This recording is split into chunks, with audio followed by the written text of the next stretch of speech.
Tem momentos que muitos ficam de saco cheio de isekais, porque na maioria das vezes sempre é a mesma coisa. Eu confesso que também sou assim. Falo, chega de isekai, porque não dá mais. Mas acaba chegando no final do dia e o que eu tô vendo ou assistindo? Sim, é isso, isekai. E por que eu estou falando isso? É que esse anime que eu vou falar hoje está em lançamento e, como eu posso dizer, ele é um isekai meio que fora da curva. Mas em compensação, ele também está vindo com bastante polêmicas e discussões por aí. E com isso eu vou dizendo para ir logo se acomodando aí e fazer aquele procedimento que é deixar o like e se inscrever no canal para não perder mais recomendações de animes ou de mangás. Então, bora pro vídeo. E aí, beleza? Eu sou o Ciledari. Eu já vi essa obra, mas só fotos, capas de mangás, de novels, só bem de relance. Nunca li porque eu pensei que seria mais um isekai genérico, então só deixei nos favoritos e eu pensei, talvez um dia eu leio. Rapaz, se eu soubesse que era desse jeito, eu não teria cometido esse vacilo. Já teria lido já faz muito tempo, porque essa obra é belíssima. É bom demais. Eles estão fazendo uma boa adaptação. A animação está muito bonita, o cenário todo está maravilhoso. Tudo nele está maravilhoso. E vamos dar os parabéns para o diretor, que decidiu não colocar uma abertura tradicional de anime, e sim deixar rolar só a música. Cá entre nós, não há necessidade de colocar uma opening e nenhuma encerração, uma ending. Faz que nem a ReZero, coloca a opening e a encerração lá vez ou outra. Nesse anime só tem a encerração, que pra mim pode até tirar que não vai fazer diferença nenhuma, vai dar até alguns minutos a mais que vai dar uma grande diferença. Claro que animes são bem conhecidos por aberturas fantásticas, mas cá entre nós, anime bom não precisa de opening. Um avisozinho rapidinho, eu vou dar minha opinião do anime ao todo, dos episódios que tem até no momento, e também vou falar algumas partes que merecem ser faladas. Sabe o que me chamou mais atenção nesse anime? Fora essa belíssima animação e desses cenários maravilhosos, é o jeito que o autor retratou essa história e o mundo todo. Apesar que não falou muito sobre esse mundo, mas percebemos que há outras raças. E repetindo novamente, eu não li a obra original. E isso tudo foi retratado de uma maneira bem natural, sem ser parecido forçado. E vou dar um exemplo disso. É como se você é jogado no rio e deixar o rio fluir, deixar o fluxo do rio te levar. Isso que está sendo a história. Espero que vocês tenham captado certinho esse exemplo. E eu acho que é por isso que acabou deixando algumas pessoas espantadas, fazendo com que gerasse polêmicas, com algumas certas cenas que foi mostrado no anime, inserindo de uma forma natural na história e te pegando de surpresa, e deixando um baque bem maior do que você esperava. Como coisas que a gente nunca vimos em animes, pelo menos não dessa maneira, como a traição, que eu fiquei muito espantado. E também tem as ações do protagonista, principalmente as ações pervertidas dele, e também algumas falas, fora outros pequenos detalhes que a gente vemos por aí, que é bem inserido na história. E dessas ocorrências que eu falei, de coisas pesadas assim, pra mim a que mais foi pesada mesmo, falando sobre a vida dele passada do protagonista, chamado Rudeus. Podemos ver nitidamente que ele sofria muito bullying, né, que é o ponto de deixar você incomodado, mesmo que ele desistiu, né, de viver a vida dele, só ficar trancado no quarto dele. E há sentido nisso, por causa que o mundo todo não colaborava com ele. Ele sofria muito, principalmente na escola, e depois ele foi até expulso de casa. Ninguém tava ali pra ajudar ele. Isso tudo é mostrado de uma maneira tão brutal. Com isso, podemos até pensar que esse isekai vai ser uma coisa diferente. Até depois, né, de ser expulso de casa, ele tá andando na rua e vê umas pessoas que tá prestes a ser atropelada. Só que como que a vida dele toda, ele não conseguia se comunicar direito com as pessoas, não conseguiu gritar para essas pessoas tomarem cuidado com o caminhão vindo. Então ele acaba pulando na frente. Mas o total mesmo diferenciado é que vai mostrando a vida nova do protagonista desde o início, mostrando o nascimento dele, que nessa hora que ele nasce, percebemos que mesmo com uma nova vida, há coisas, nossa, que fica enraizada, né, no fundo da nossa alma, que não há como mudar, como o lado dele pervertido, na hora que vê a mãe dele antes de saber que era a mãe dele. Depois disso, vai mostrando os primeiros passos dele, a engatinhar, crescer, né, de criancinha mesmo, e vai vindo até a adolescência, que até no momento não mostrou ele adolescente. É aqueles isekais como que o protagonista morre e nasce no outro mundo já com totalmente overpower, sem sentido. Não é bem assim. Ele vai aprendendo de pouco em pouco até virar overpower, que eu tenho quase certeza que ele deve virar um overpower. Isso que é um isekai mesmo. Eu questionava também um pouco do porquê nesses animes não mostra a convivência entre a família, né, o filho, a mãe e o pai. Não é muitos animes que vemos uma convivência assim. assim entre pai, mãe e filho, desse nível, desse anime, principalmente desse gênero. Então eu acho sempre bacana quando animes retratam essas coisas. E o bacana disso tudo, a obra mostra bem a interação deles. O pai e a mãe, mesmo tendo um filho, mesmo assim estão com a corda toda. Quase toda noite eles estão lá, né, fazendo coisas de casais, na cama, né. Mas o pior de tudo, o protagonista tá nem aí. Ele está lá lendo o livrozinho dele de boa, e quando o pai e a mãe estão fazendo um baita de um barulho. E ainda por cima ele fica comentando isso. E com isso, novamente, eu vou recapitular uma coisa que eu falei aqui atrás, que eu gosto até de repensar e refletir bastante. Mesmo que você queira recomeçar sua vida de novo, ou tomar um novo rumo da sua vida, mudar você, nesse caso do protagonista, renascer novamente, há coisas suas que não vai mudar, que fica enraizado em você. Pode dizer isso que é sua marca, a sua essência do que é você de verdade. Nesse caso, o protagonista é um pervertido e não há como mudar isso. Eu acho isso muito maneiro e fico pensando bastante nisso. O que eu acho mesmo que pode ter causado toda essa confusão das pessoas ter criticado por que o Ruders tem que ser tão pervertido, por causa que ele é uma criança. Não é meio legal ver isso de uma criança. Mas, né, se você prestar atenção, o cara é um otaku excluído que vivia só dentro de casa jogando jogos de vários tipos na faixa dos 30 anos, que nem trabalha no corpo de uma criança. Então meio que faz sentido ele ser daquele jeito. E voltando pra falar mais um pouquinho da família dele e a traição. Rapaz, eu fiquei espantado com isso. Esse melhor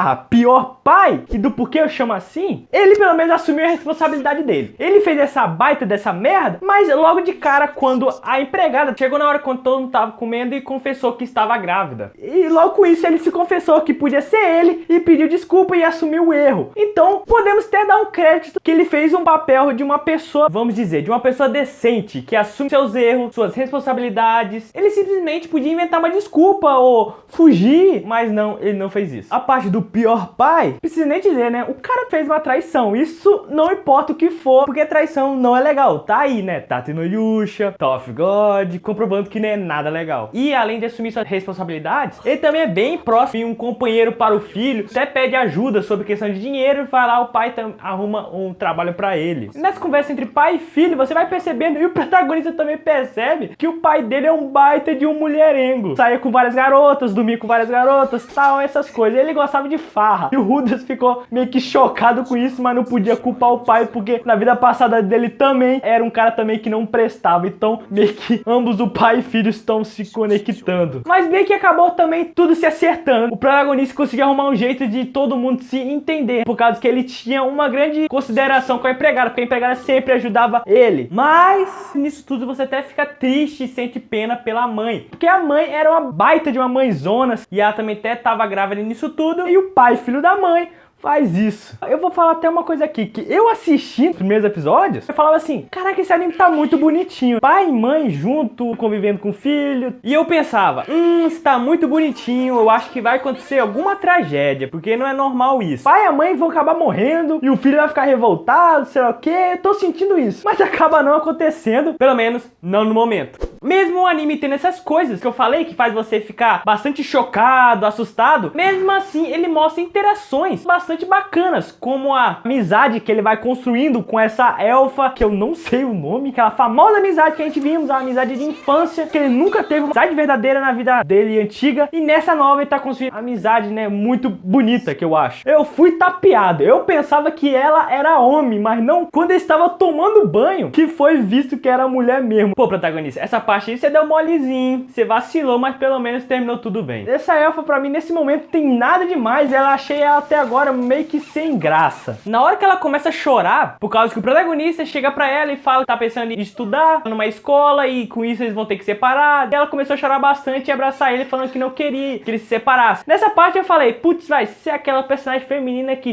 chora demais, enche o saco, mas depois eu pensei, pô, ela é uma criança, é lógico que ela ia chorar. Teve uma personagem que eu simpatizei bastante com ela, foi com essa belíssima professora dele, que foi flagrada fazendo certas coisas noturnas. Ela foi uma professora que eu comecei a respeitar muito depois que ela conseguiu retirar esse trauma dele, que toda hora que eu assistia eu falava assim, cara, tem uma coisa estranha, ele não sai de casa? Será que a mãe dele é tão super protetora que não deixa ele sair de casa? Ou ele tem um trauma? E de fato, ele tinha um trauma. Ele não conseguia sair de casa por causa que ele sofreu muito bullying na vida dele passada, principalmente na escola, que agora, se ele saísse e meio que socializasse, ele não conseguia enxergar tudo direito. Meio que só enxergava as pessoas com mal olhado pra cima dele, com intenções malignas e essas coisas. Sempre ficava com isso na cabeça. E ela conversou com ele, conseguiu retirar isso dele. E ficou tão bonita a convivência dos dois, que mesmo ela sendo uma professora, que ela não merece esse título, porque ela ainda não é apta disso, que claramente o protagonista é bem mais forte do que ela, e ela não tinha nada pra ensinar nele, porque ele facilmente superaria ela, essas coisas, meio que ela se rebaixava. E o protagonista não se importava com isso, respeitava o título dela de professora, e a relação deles cada vez mais foi desenvolvendo. Ela ensinou bastante coisa pra ele, conselhos pra levar pra vida, lição de moral e várias outras coisas. Cada vez mais ele foi respeitando ela. Inclusive isso, eu posso até citar uma frase que eu vi em algum anime, muito tempo atrás, que eu não lembro direito, que eu acabei mudando minha percepção entre aluno e professor, ou aluno e mestre, que foi que você não ganha esse título de mestre porque você é mais forte, e sim por respeito, e que foi isso que aconteceu entre esses dois. Dá uma olhada só nessa cena da graduação dele, antes da despedida. Caramba! Essa cena ficou muito bonita. Olha essa animação e essa fluidez, que por sinal esse anime está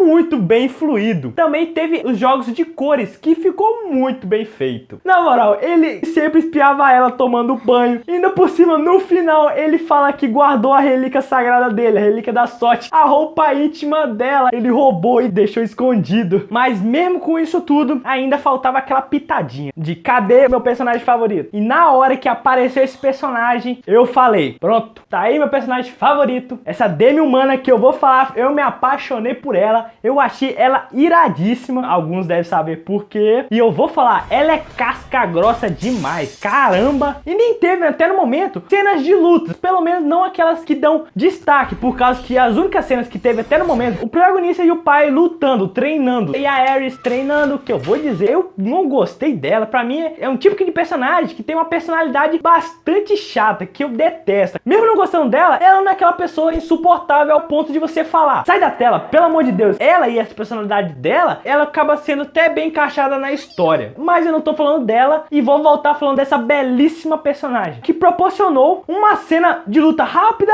mas muito irada. Que cena bem feita, que meu Deus. Já tinha uma belíssima animação, e nessa cena ficou melhor ainda. Você vê o nível de casca grossa que ela é. Ela até fala que ela nunca perdeu uma batalha em campo e só na cama com o pai do protagonista. E quando eu tava analisando um pouquinho mais sobre essa obra, né, tava vendo um pouquinho algumas coisas da novel, do mangá, eu percebi que ela na novel eu achei muito estranha. No mangá, mais ou menos, mas mesmo assim, não é comparável ao anime. Deixaram ela bastante bonita. Os personagens também são bastante bonitos, mas ela foi a única que no original tava bem estranha. Claro que isso é a minha opinião. E citando novamente a Ares, e na primeira vez que ele viu ela começou a reclamar, ele foi lá e deu um tapa nela. Eu falei, não, moral, não acredito nisso. Além de que eu achar ela muito chata, teve uma cena só que eu tenho que falar. Eu sou o tipo de uma pessoa que não esquenta a cabeça com nada. Eu assisto anime pra me entreter e me divertir. Esse anime tá me divertindo bastante, então ele tá fazendo um bom papel. Mas essa cena dele e com ela, lá no estábulo, quando ela tava dormindo, chega o Ruders e tenta passar a mão nela. Nessa parte eu comecei a rir, mas rir de nervoso. Que eu falei, isso daí eu acho que passou um pouquinho do limite. E tava logo torcendo pra ela acordar e chegar a dar um murro nele. E de fato, ela dá um murro, mas um murro bem dado, até você acaba sentindo na hora que tá assistindo. Merecia essa porrada. Ele sofre na mão dela. Mas mesmo dele ser assim, e ela toda hora bater nele, ambos os dois nesse último episódio, até no momento, proporcionar uma cena bacana dos dois, deles dançando. E uma última coisa, e aquela cena do afrodisíaco? Meu Deus, eu tava até no momento pensando assim, vai rolar uma coisa bem errada aí. Ainda bem, só ficou só na discussão querendo saber o que era isso.